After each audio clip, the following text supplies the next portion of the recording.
The night shift at St. Mary's Hospital had a way of stretching time into something heavy and endless, and for 26-year-old nurse Elena Parker, it had already been one of the longest nights of her life.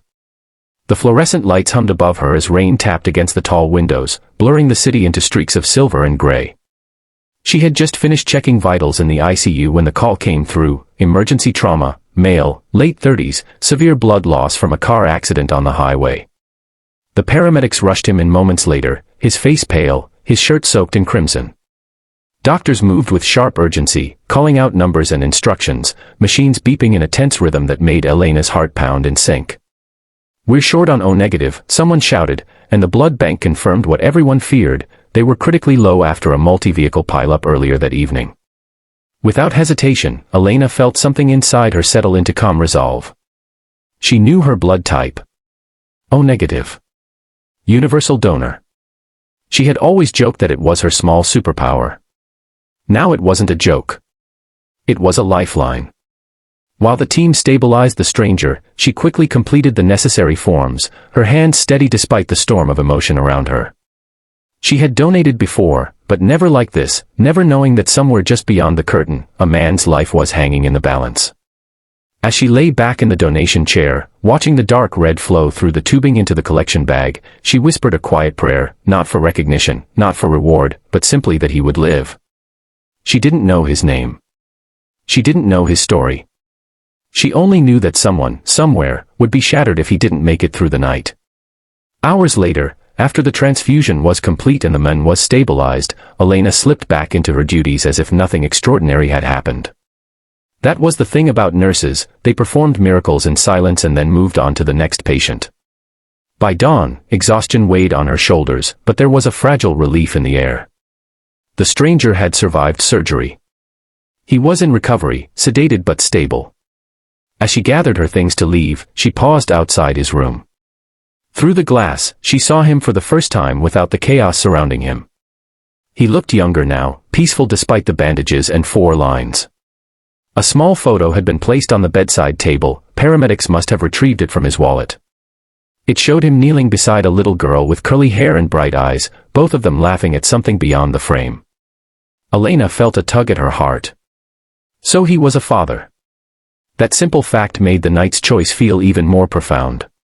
She smiled softly and walked away, unaware that her act of kindness was about to ripple far beyond those hospital walls.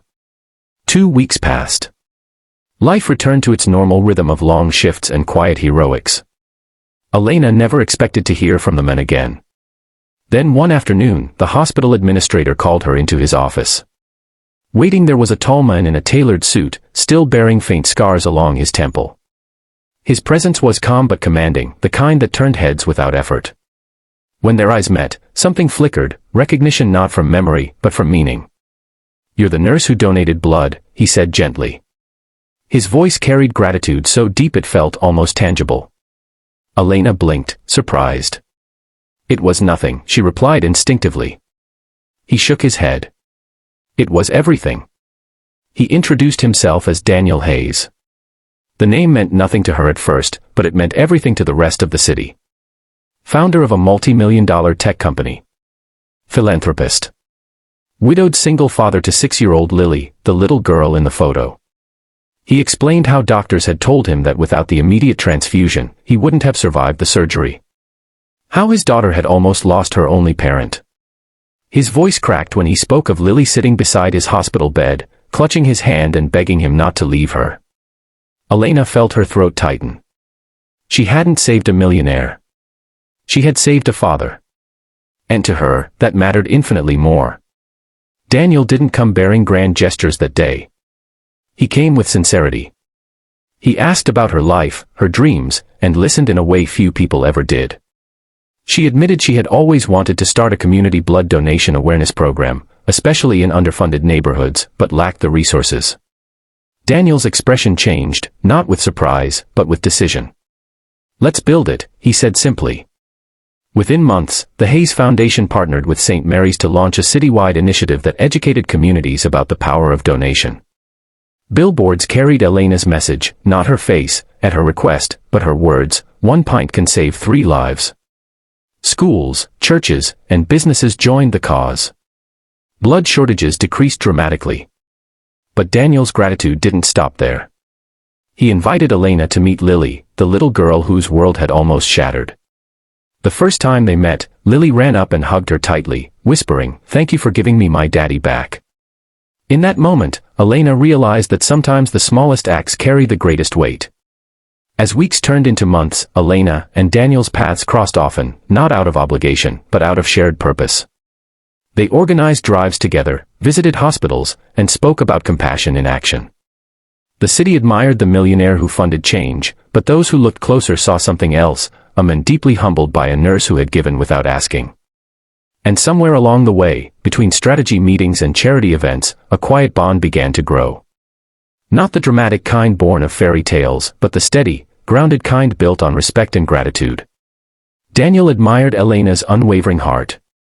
Elena admired Daniel's devotion to his daughter and his determination to use his wealth for good. What began as a life-saving donation transformed into a partnership that touched thousands. But beyond the romance people whispered about, the real miracle was the reminder that kindness multiplies. Elena never donated blood expecting her life to change. She did it because someone needed her. She didn't know he was a millionaire. She didn't know he would become a cornerstone in her future.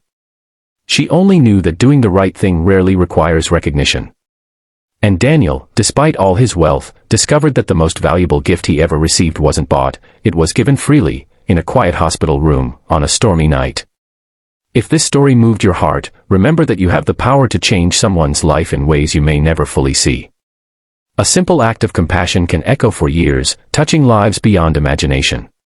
And if you believe in stories that restore faith in humanity, make sure to subscribe to this channel and join a community that celebrates kindness, courage, and the extraordinary impact of ordinary people.